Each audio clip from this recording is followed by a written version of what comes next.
El mensaje de texto que destruyó mi matrimonio llegó un martes a las 2:47 de la tarde, mientras yo instalaba termostatos inteligentes en el cuarto de invitados de la señora Henderson. La tableta de Alicia emitió una notificación sobre la encimera de la cocina y miré de reojo por costumbre. La vista previa mostraba lo suficiente como para que el estómago se me hundiera como un martillo contra el yeso. No veo la hora de sentirte dentro, de mí otra vez, mientras ese marido patético tuyo anda gateando por el ático de otra persona. Me quedé allí, sosteniendo un destornillador de punta Phillips, mirando esas palabras hasta que se me grabaron en la retina. El remitente era Dylan Maddox, el agente inmobiliario que me había contratado 6 meses antes para instalar un sistema de domótica en su condominio. El mismo Dylan que me había dado la mano, elogiado mi trabajo y que, al parecer, había estado acostándose con mi mujer todo ese tiempo. Me llamo Dean Carter y arreglo cosas para ganarme la vida. Tuberías rotas, cables defectuosos, cimientos agrietados. Tú nómbralo y yo lo puedo reparar. Pero de pie en esa cocina, viendo cómo aparecían más mensajes en la pantalla de Alicia, comprendí que hay cosas que no se pueden arreglar, solo se pueden derribar. Los mensajes siguieron llegando. Detalles gráficos sobre lo que habían hecho en nuestra cama. Bromas sobre que yo estaba demasiado ocupado con mis herramientas como para notar lo que pasaba bajo mi propio techo. ¿La peor parte? Las respuestas de Alicia eran igual de sucias, igual de crueles. Me llamó despistado y aburrido, y dijo que yo tenía suerte de tenerla. Dejé el destornillador y regresé al cuarto de invitados de la señora Henderson, como si no hubiera pasado nada. Terminé de instalar el termostato con las manos firmes, mientras mi mundo se desmoronaba a mi alrededor. 23 años de matrimonio y me habían reducido al remate de la broma sucia de otra gente. Cuando llegué a casa esa noche, Alicia cocinaba la cena como todos los martes, espaguetis con albóndigas, mi supuesto plato favorito. Me sonrió con esos dientes perfectos y blancos que se había puesto de carillas el año pasado con dinero de nuestra cuenta conjunta. ¿Cómo te fue hoy, cariño?, preguntó sin apartar la vista de la sartén. Bien, dije. Muy bien. La observé moverse por nuestra cocina, la cocina que renové hace 2 años instalando muebles a medida y encimeras de granito, porque ella me había rogado que la dejara como en las revistas. Estaba hermosa, como siempre. El cabello rubio recogido en un moño informal, el vestido azul que le compré para nuestro aniversario. No tenía ni idea de que yo sabía. No tenía idea de que su tableta había traicionado su secreto, y decidí en ese momento que no se lo diría. No todavía. Esa noche, después de que se durmió, bajé a mi taller en el sótano. Había estado convirtiéndolo poco a poco en un centro de control domótico. Cámaras de seguridad e instalaciones de automatización por toda la casa. Lo que había empezado como un hobby estaba a punto de convertirse en mi arma. Abrí las transmisiones de las cámaras en mi portátil. Cocina, sala, puerta principal, puerta trasera, todo grabando en almacenamiento en la nube con detección de movimiento. Las había instalado 6 meses antes, justo después del proyecto de Dylan, alegando que quería proteger nuestra casa de robos. Alicia puso los ojos en blanco, pero no se opuso. Mujer inteligente, no lo bastante lista. Pasé los siguientes 3 días actuando con normalidad mientras planeaba. Hacía café por la mañana, besaba a Alicia al despedirme, iba a trabajar, volvía para cenar, pero en cada rato libre me preparaba. Instalaba nuevas cámaras, mejoraba el sistema, creaba una red digital que atraparía cada mentira, cada traición, cada momento de su aventura. El viernes encontré oro. Un sensor de movimiento en la sala se activó a la 1:23 de la tarde, cuando yo debía estar en un trabajo al otro lado de la ciudad. Vi las grabaciones esa misma noche y ahí estaban, Dylan y Alicia en nuestro sofá, entregados como adolescentes. Ella llevaba la lencería roja que le había comprado para el día de San Valentín. Me senté en mi taller del sótano, viendo a mi mujer engañarme en alta definición, y sentí que algo frío se asentaba en el pecho. No era exactamente ira, algo más calculador, más peligroso. Copié el vídeo en 3 servidores seguros y lo guardé en una unidad cifrada. Luego abrí un cuaderno nuevo y empecé a hacer listas. Las rutinas de Dylan, sus contactos de negocio, sus debilidades, su coche. Un Mercedes C-Class negro del que estaba estúpidamente orgulloso. Para el domingo por la noche ya tenía un plan. La primera fase fue recopilar información. Necesitaba saberlo todo sobre Dylan Maddox, sus tratos comerciales, sus otras mujeres, sus vulnerabilidades. Afortunadamente, ya había estado en su condominio 2 semanas instalando sistemas de hogar inteligente. Había visto su ordenador, sus archivos, sus hábitos. Incluso le instalé una cámara de seguridad en el dormitorio por petición suya. Lo que Dylan no sabía era que yo había programado esa cámara para enviar las imágenes también a mi propio servidor. ¡Qué alma más confiada! El lunes por la mañana llamé enfermo para el trabajo que tenía programado y conduje hasta el Sal's Diner, en la Route 40. Sabía que Dylan quedaba con clientes allí todos los lunes a las 10 de la mañana porque lo había oído mencionar durante nuestro proyecto. Me senté en un reservado en la esquina, tomando café y observándole estrechar manos con posibles vendedores. El tipo no tenía idea de que lo estaban estudiando como a una rata de laboratorio. A las 11:30, Dylan dejó el diner y fue hacia su Mercedes. Le vi mirar el teléfono, fruncir el ceño y luego intentar arrancar el coche. Nada. Lo intentó de nuevo. Seguía sin funcionar. Levantó el capó, husmeó un rato y luego llamó a una grúa. Lo que Dylan no sabía es que yo había clonado el mando de su coche durante la instalación del condominio y lo había usado para desconectar la batería remotamente. Un truco sencillo que aprendí en YouTube. Asombroso lo que se puede hacer con las herramientas adecuadas y un poco de ingenio. Seguí a la grúa hasta el taller de Jerry en Eastern Avenue. Mientras Dylan discutía con el mecánico sobre el misterioso fallo eléctrico, yo me escabullí por detrás y coloqué un localizador GPS bajo el paragolpes trasero. Magnético, grado militar, batería para 3 meses. Lo había comprado online para fines de seguridad doméstica. La fase 2 fue guerra psicológica. Quería que Dylan se pusiera paranoico, que mirara por encima del hombro, que cuestionara cada pequeña cosa que le saliera mal en la vida. Quería que se sintiera perseguido. Durante la semana siguiente, le hice la vida miserable con cosas pequeñas e intratables. Su pedido de café se estropeó 3 días seguidos en su cafetería de siempre. Le perdieron la tintorería durante 2 días. Le cancelaron misteriosamente la suscripción del gimnasio.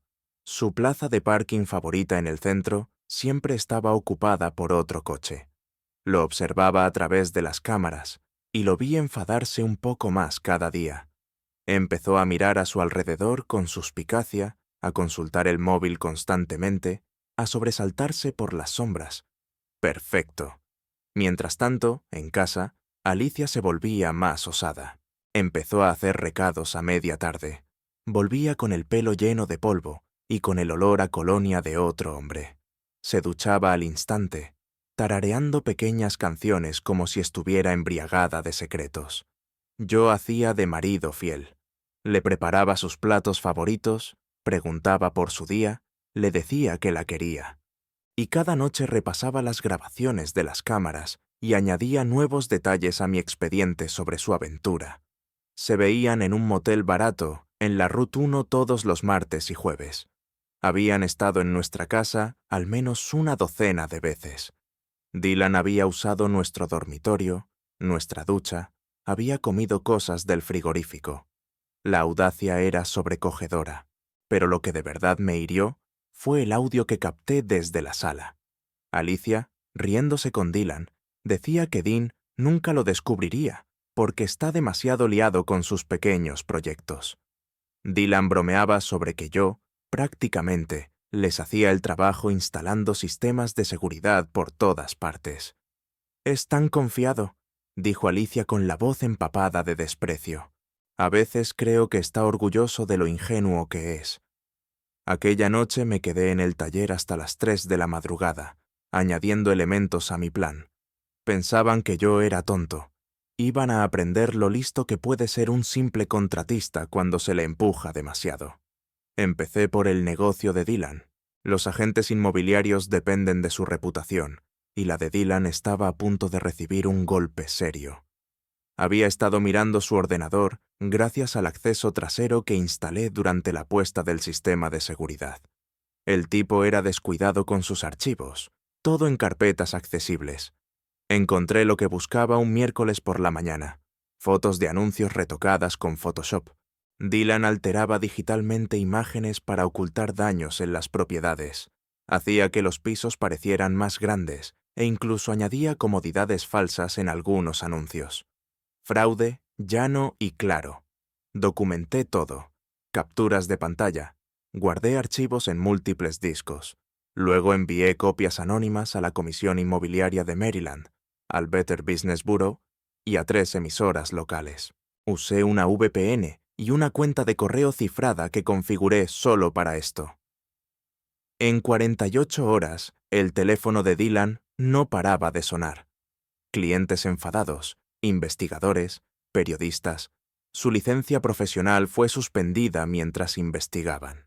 Su correduría lo despidió para evitar salpicaduras. Su nombre quedó manchado en los círculos inmobiliarios de Baltimore. Lo vi a través de la cámara de su condominio, paseando por la sala como un animal enjaulado, haciendo llamadas desesperadas a abogados y a empresas de comunicación. No tenía ni idea de dónde venía la filtración. En su mente era mala suerte, mala coincidencia, un rival que intentaba hundirle. Si tan solo supiera la verdad. Pero yo no había terminado, ni mucho menos. Mientras la vida profesional de Dylan se desmoronaba, me ocupé de su vida personal. El hombre era un infiel en serie, con varias mujeres además de mi esposa. Había visto pruebas en su ordenador, fotos, mensajes, listas de contactos. Tenía un método, una rotación de mujeres casadas que creían ser especiales. Decidí presentarles unas a otras. Creé perfiles falsos en redes sociales para cada mujer y monté un chat privado, enviándoles a todas el mismo mensaje. Creo que tenemos que hablar sobre Dylan Maddox. Luego me senté a ver los fuegos artificiales. El grupo estalló en horas. Capturas de mensajes, fotos de regalos, relatos de mentiras y promesas rotas. Aquellas mujeres estaban furiosas y se organizaron. Al final de la semana habían formado su propio pequeño club de venganza, compartiendo información y coordinando ataques contra la reputación de Dylan. Una de ellas, una abogada de divorcios llamada Sandra, publicó la foto de Dylan en un grupo de Facebook de infieles de Baltimore con una descripción detallada de sus tácticas. Otra, una ejecutiva de marketing llamada Kelly, usó sus contactos profesionales para correr la voz sobre los problemas de carácter de Dylan en la comunidad empresarial. Pero la jugada maestra la hizo Jessica, una enfermera de Johns Hopkins que había salido con Dylan durante 8 meses. Tenía llaves de su condominio y las utilizó para redecorar su dormitorio con impresiones de todos sus mensajes a otras mujeres. Los colgó como papel pintado, cubriendo cada superficie con pruebas de sus engaños. Vi por la cámara de seguridad cómo Dylan regresaba y encontraba su habitación convertida en un santuario de su propia deshonestidad. Se quedó en el dintel un minuto entero, leyendo sus propias palabras. Luego se dejó caer en la cama y empezó a llorar. Sentí un instante de satisfacción, pero fue frío y hueco. Ya no iba solo contra Dylan, iba contra Alicia, contra los 23 años que había tirado por unas tardes de placer barato. Hora de la fase 3. Tenía que confrontarles, pero a mi manera, en mis condiciones. Quería que entendieran exactamente lo que habían perdido y de lo que era capaz cuando me empujaban demasiado lejos. Empecé por alquilar un trastero al otro lado de la ciudad y trasladé allí la mitad de nuestras pertenencias. Documentos importantes, fotos de la familia, mis herramientas, cualquier cosa de verdadero valor. Lo hice despacio, durante 2 semanas, llevándome solo cosas que Alicia no advertiría de inmediato. Después contraté a una abogada, no para el divorcio, aún no, sino para proteger mis bienes y conocer mis opciones. Le mostré las pruebas que había reunido, vídeos, fotos, mensajes, y le pedí que preparara una propuesta de liquidación completa que dejara a Alicia con lo mínimo legal posible. «Esto es material muy fuerte», dijo, desplazándose por los archivos en su portátil. «Ella no tendrá mucho margen de maniobra en el juzgado». «Bien», respondí. «Quiero que entienda las consecuencias». La abogada, una mujer de mirada aguda llamada Patricia Hill, me miró por encima de las gafas. «¿Estás seguro de que no quiere intentar una terapia de pareja primero? A veces estas cosas se pueden trabajar». Pensé en la risa de Alicia en la grabación, en la forma en que me había ridiculizado delante de su amante. «No», dije. «Hay cosas que no se pueden arreglar. Solo se pueden derribar y reconstruir». Patricia asintió. «Tendré los papeles listos para el viernes, pero yo no pensaba entregárselos aún. Tenía otra idea en mente. Llamé al móvil de Dylan un jueves por la mañana, mientras todavía estaba afectado por lo del dormitorio. Usé una aplicación moduladora de voz para sonar robótico y amenazante. «¿Te has divertido con las mujeres de otros hombres?», dije cuando contestó. «Ahora es hora de pagar el precio». «¿Quién eres?», preguntó Dylan con la voz temblorosa. «Alguien que lo sabe todo de ti. Tu negocio, tus mujeres, tus pequeños secretos sucios. Quiero que me veas esta noche en el Marriott de Key Highway, habitación 415. Ven solo, o enviaré a toda tu lista de clientes un vídeo muy interesante». Colgué antes de que pudiera responder. Esa misma tarde llamé a Alicia en su trabajo a tiempo parcial en la Galería de Arte del centro. Últimamente estaba distraída, probablemente preocupada por los líos recientes de Dylan, pero aún mantenía la fachada de nuestro matrimonio. «Hola, cariño», dije con el tono cálido que había perfeccionado durante el último mes. «Quiero darte una sorpresa esta noche. He reservado una habitación en el Marriott, como solíamos hacer cuando salíamos». «Oh», dijo ella nerviosa. «¿Esta noche? Iba a... Quiero decir, tengo unos recados». «Cancélalos», dije con firmeza. «¿Cuándo fue la última vez que tuvimos una cita de verdad?» «Solo los dos». Pausó y pude oír su cerebro trabajando, intentando averiguar cómo avisar a Dylan. «Está bien», dijo al fin. «¿A qué hora?» «Encuéntrame allí a las 8, habitación 415. Te estaré esperando». Pasé el resto del día preparando todo. Alquilé la habitación del hotel con un nombre falso y pagué en efectivo. Luego pasé horas instalando equipos, cámaras ocultas, grabadoras de audio, incluso un pequeño sistema de altavoces conectado a mi móvil. Quería capturar absolutamente todo lo que estaba por suceder. A las 7:30 me coloqué en el vestíbulo del hotel, desde donde podía ver los ascensores. Dylan llegó primero, a las 7:45, nervioso, mirando su teléfono sin parar. Llevaba un traje barato y un maletín, probablemente intentando impresionar a quien le había amenazado. Alicia llegó exactamente a las 8, con el vestido negro que le compré para nuestro aniversario el año pasado. Estaba preciosa y culpable, mirándose en los espejos del vestíbulo, antes de dirigirse al ascensor. Esperé 10 minutos más y subí tras ellos a la 4ª planta. Cuando llegué a la habitación 415, escuché voces dentro. Confusión, sorpresa, luego reconocimiento. Dylan y Alicia se habían encontrado entre ellos en lugar de conmigo. Deslicé la tarjeta en la cerradura y abrí la puerta. Estaban sentados a cada lado de la cama, mirándose con la misma expresión de horror naciente. El maletín de Dylan estaba en el suelo, con papeles esparcidos. El bolso de Alicia lo tenía apretado en el regazo, como un escudo. «Hola, querida», le dije a Alicia, y luego miré a Dylan. «Y hola a ti también, socio». Dylan se levantó de golpe, la cara roja. «Mira, no sé qué juego es este, pero...» «Siéntate», dije en voz baja, y algo en mi tono le hizo obedecer al instante. Cerré la puerta y eché el cerrojo. Me senté en la silla del escritorio, frente a ellos. La habitación estaba en silencio, salvo por el zumbido del aire acondicionado y el sonido lejano del tráfico del puerto. Entonces, dije, ¿cuánto tiempo lleváis engañándome en mi propia cama? Alicia soltó un jadeo, la cara pálida. Dean, puedo explicarlo. 7 meses. Continué, consultando el móvil como si leyera notas. Eso es lo que ha durado. 7 meses de mentiras, de esconderos, de convertirme en un payaso. Dylan encontró la voz. Mira, tío, yo no sabía que estaba casada cuando al principio... Mentira. Les enseñé la pantalla de mi teléfono, una foto de Dylan y Alicia besándose en nuestra entrada hacía 6 meses. Me contrataste para instalar sistemas de seguridad en tu condominio. Sabías perfectamente quién era yo y lo que estabas haciendo. La habitación volvió a quedar en silencio. Alicia miraba la foto con la boca entreabierta. Dylan miraba el suelo, los puños apretados. Tengo vídeos. Seguí con tono casi conversacional. Horas de grabaciones de mis propias cámaras de seguridad. Vosotros dos en mi sofá, en mi cama, en mi cocina.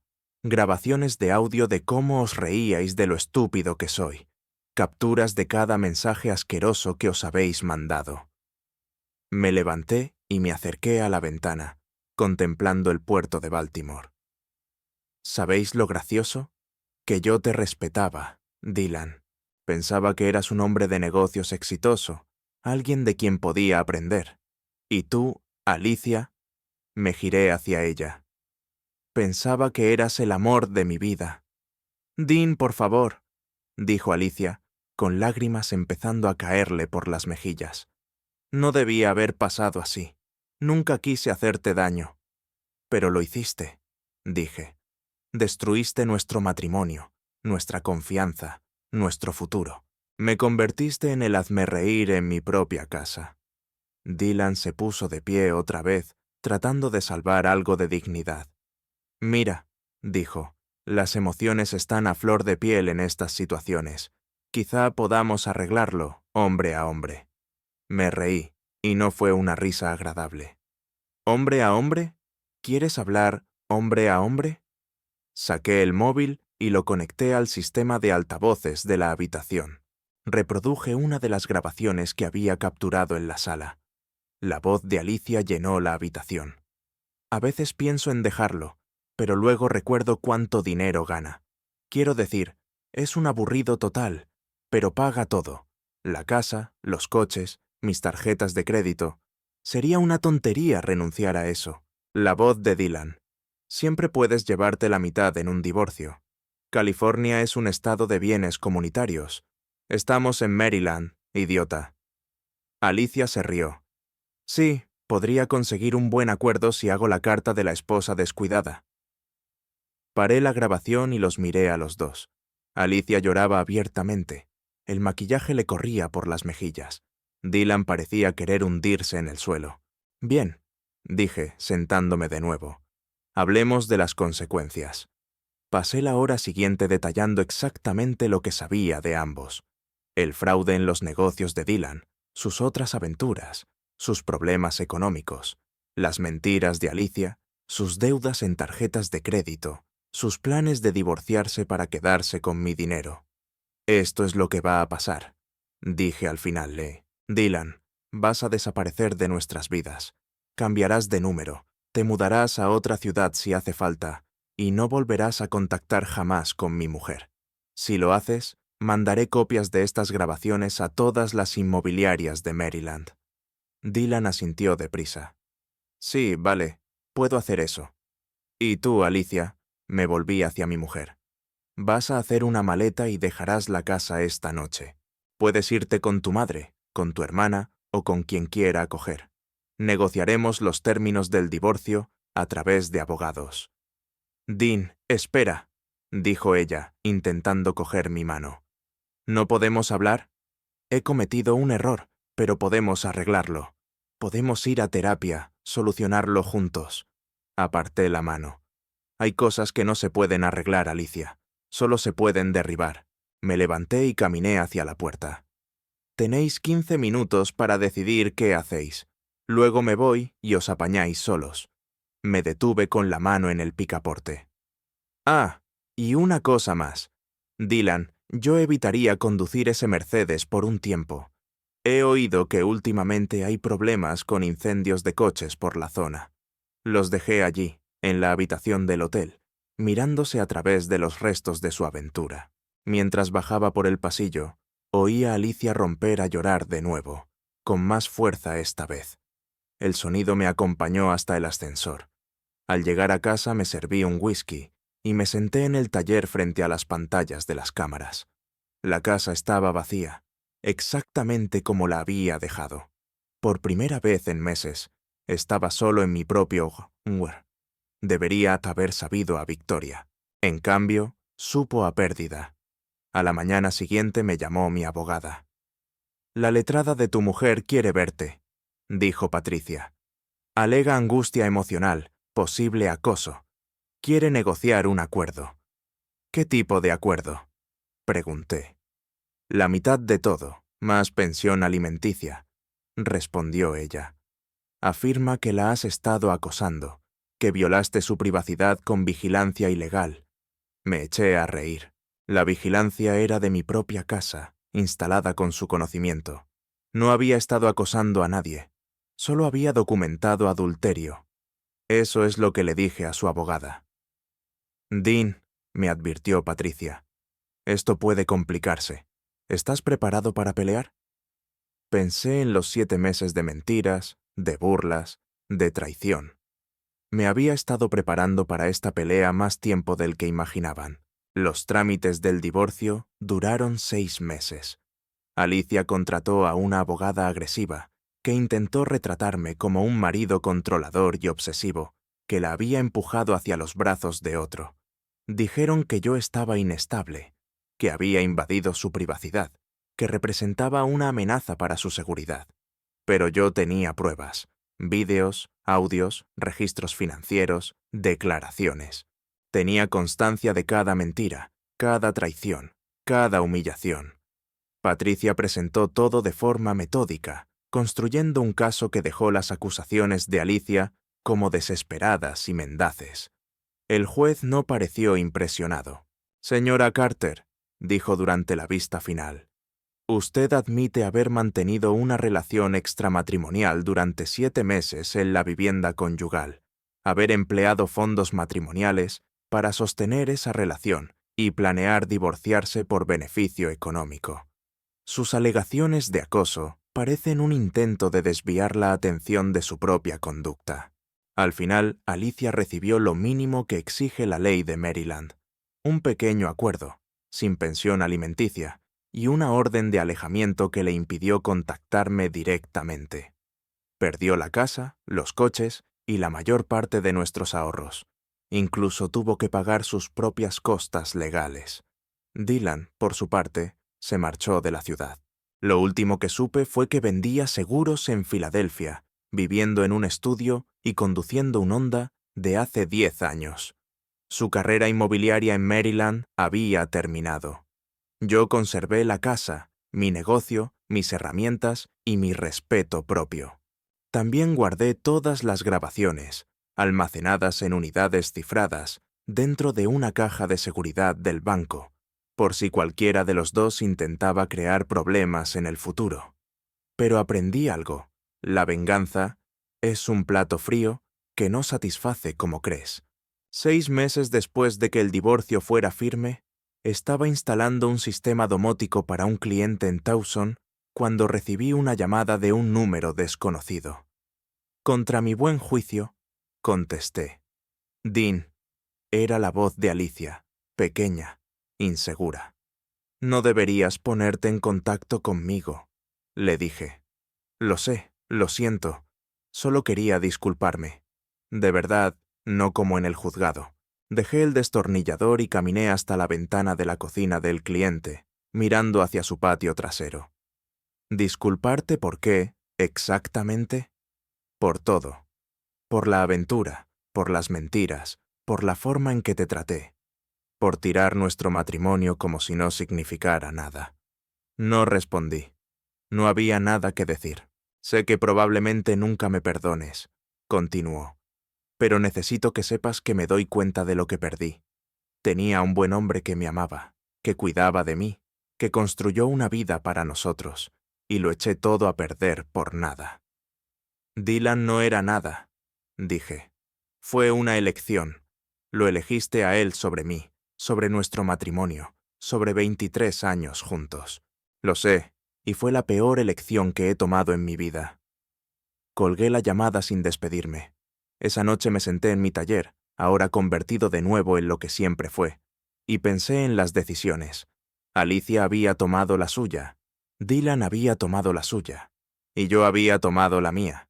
Elegí contraatacar, exponer la verdad, derribar las mentiras y reconstruir algo honesto a partir de los escombros. Elegí justicia en lugar de reconciliación, consecuencias en lugar de perdón. Algunos lo llamarían frialdad, otros crueldad. Yo lo llamo trabajo de construcción, demoler las partes podridas y levantar algo más fuerte en su lugar. Un año después, me contrataron para instalar sistemas de seguridad en una nueva urbanización a las afueras de Baltimore. La jefa de proyecto era una mujer llamada Sarah, inteligente, profesional, directa. Ella misma estaba recién divorciada, mencionó durante nuestra primera reunión. Su exmarido había sido creativamente deshonesto con las finanzas.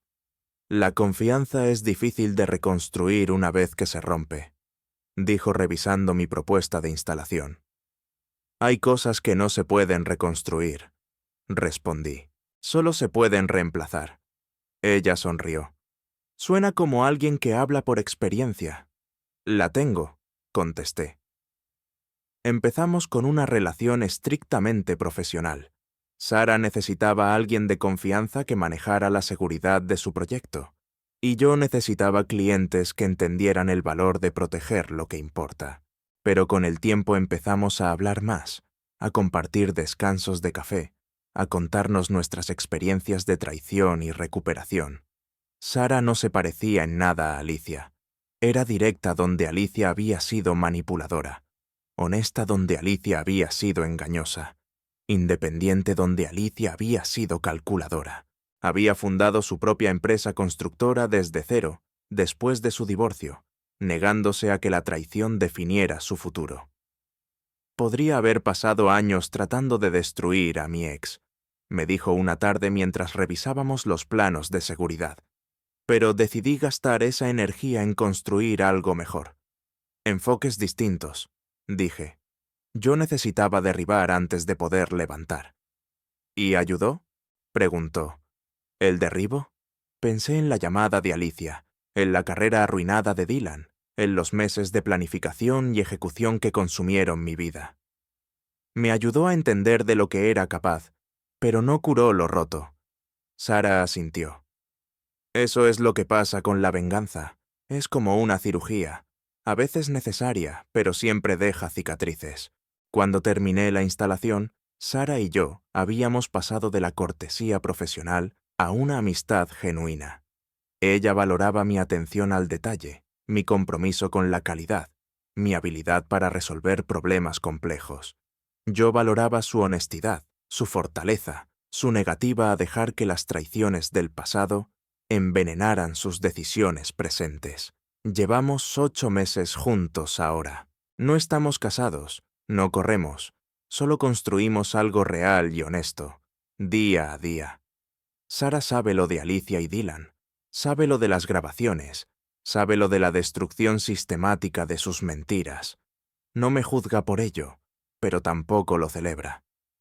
Hiciste lo que sentías que tenías que hacer, me dijo cuando le conté toda la historia. Pero me alegra que ya no tengas esa rabia.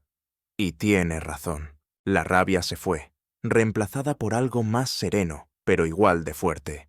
Aprendí que podía ser implacable cuando era necesario, que podía planear, ejecutar y destruir cuando me empujaban demasiado.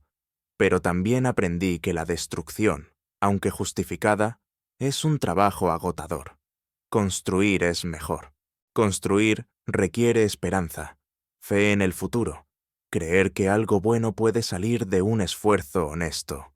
Sara y yo estamos construyendo algo juntos, sin prisas, sin forzar, poniendo los cimientos ladrillo a ladrillo. A veces me pregunto qué habría pasado si hubiera elegido distinto, si hubiera confrontado a Alicia directamente en lugar de planear una venganza elaborada, si hubiera intentado terapia en lugar de vigilancia, si hubiera optado por el perdón en lugar de la justicia. Pero no me arrepiento del camino que tomé. Alicia y Dylan necesitaban entender las consecuencias, enfrentarse a la verdad sobre sus decisiones. Yo necesitaba demostrarme que no era el ingenuo débil en que me habían convertido. Los sistemas de seguridad que instalé en aquella habitación de hotel siguen allí, grabando, protegiendo a futuros huéspedes de sus propios secretos. El rastreador GPS que puse en el Mercedes de Dylan seguramente lo descubrieron y lo quitaron hace años. Los discos cifrados con las pruebas de su aventura siguen guardados en mi caja de seguridad. Un seguro contra un pasado que ya no amenaza mi futuro. Sigo trabajando de contratista. Sigo instalando sistemas de seguridad. Sigo arreglando lo que está roto. Pero ahora también sé cuándo algo está más allá de la reparación, cuando la única respuesta honesta es derribarlo y empezar de nuevo. La semana pasada me llamó un posible cliente. Su mujer le engañaba con su socio. Había visto mi trabajo en el proyecto de Sara y quería hablar sobre opciones de seguridad para su casa. «Necesito saber qué está pasando de verdad», me dijo durante nuestra reunión. «Necesito pruebas». Lo miré a través de la mesa de su cocina. La misma clase de mesa en la que yo había desayunado con Alicia, en la que había planeado mi venganza, en la que había decidido luchar en lugar de huir. «Antes de hablar de sistemas de seguridad», le dije, «tienes que decidir qué vas a hacer con esa prueba cuando la tengas». Me miró confundido. «¿Qué quieres decir?» «Quiero decir, ¿buscas la verdad o buscas un arma? Porque no son lo mismo». Se quedó pensativo un momento. «Solo quiero saber dónde estoy parado». «Me parece justo. Pero aquí tienes un consejo gratis. Una vez que sepas la verdad, no podrás desaberla. Una vez que tengas pruebas, tendrás que decidir qué clase de persona quieres ser con esa información». Le ayudé a instalar un sistema de seguridad básico, nada sofisticado, solo lo suficiente para darle las respuestas que necesitaba. También le di la tarjeta de Patricia y la perspectiva de Sara sobre construir algo nuevo, en lugar de derribar lo viejo. 2 meses después me llamó para darme las gracias. Había confrontado a su esposa con las pruebas, había llegado a un acuerdo justo de divorcio y había comenzado el proceso de reconstruir su vida. Sin venganzas elaboradas, sin destrucción sistemática, solo consecuencias honestas y un nuevo comienzo. «Un enfoque distinto al mío», le dije a Sara esa noche durante la cena. «Circunstancias distintas», respondió ella. «Hiciste lo que necesitabas en su momento». «¿Y ahora?» «Ahora haces lo que necesitas ahora. Construir en lugar de romper». Tenía razón. Sigo siendo Dean Carter. Sigo siendo contratista. Sigo siendo alguien que arregla cosas para ganarse la vida. Pero ahora entiendo la diferencia entre reparar y reemplazar, entre justicia y venganza, entre derribar y construir. Algunas cosas se pueden arreglar, otras solo se pueden reemplazar. Y algunas, las más importantes, hay que levantarlas desde cero, con materiales honestos, con manos pacientes y con fe en el futuro.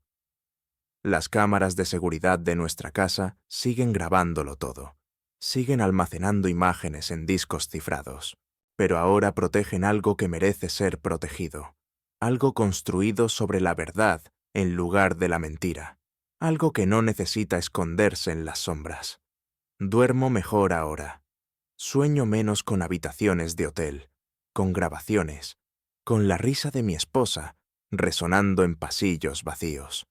En su lugar, sueño con planos y cimientos, y con el peso satisfactorio de las herramientas en mis manos. Sara dice que sonrío más, que la dureza en mis ojos se ha suavizado, Dice que ahora parezco alguien que ha aprendido la diferencia entre construir muros y construir hogares.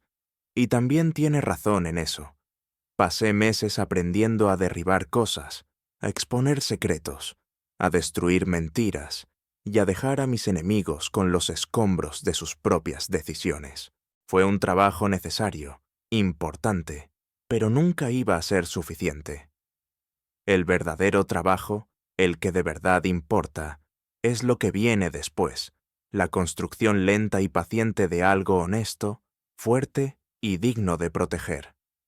La elección diaria de construir en lugar de romper, de esperar en lugar de maquinar, de confiar en lugar de vigilar. También soy bueno en este trabajo, mejor de lo que jamás fui en la venganza. Esta mañana, Sara y yo recorrimos el armazón de una casa que estoy construyendo en el terreno junto al suyo. Será nuestra casa algún día, sin prisas, sin forzar. Solo el paso natural de algo que estamos levantando juntos. ¿Qué clase de sistema de seguridad piensas poner?, preguntó, pasando la mano por la estructura de madera de lo que será nuestro salón. Lo de siempre, respondí. Cámaras, sensores de movimiento, cerraduras inteligentes, nada demasiado complicado. Ella sonrió. Bien, quiero sentirme segura, pero no quiero vivir en una fortaleza. Nada de fortalezas, asentí. Solo un hogar. Mientras volvíamos a su casa, pensé en la diferencia entre la casa que compartí con Alicia y la que estoy construyendo con Sara. El mismo arquitecto, el mismo constructor, la misma atención al detalle. Pero ésta se está levantando sobre la verdad en lugar de la mentira, sobre elecciones compartidas en lugar de traiciones ocultas, sobre la esperanza en lugar del miedo. Hay cosas que no se pueden arreglar.